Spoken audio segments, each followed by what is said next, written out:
Foreign policy specialists have been debating the fallout from the U.S. and Israel launching those limited military strikes against Iran. To learn more, we reached out to a local expert. Professor Tom Inglot from MSU Mankato says one of the immediate impacts he sees in the U.S. is an increase in price for goods that have to travel through the Strait of Hormuz. That includes food, oil, and fertilizer. He says there's a lot of uncertainty in the region right now as Iran's 88 clerics have to select a new Ayatollah after their supreme leader Ali Khamenei was killed in one of the recent strikes.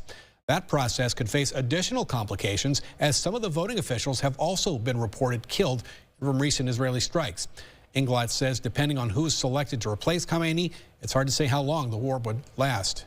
This upsets the whole region. I think today about a dozen countries closed all their airports.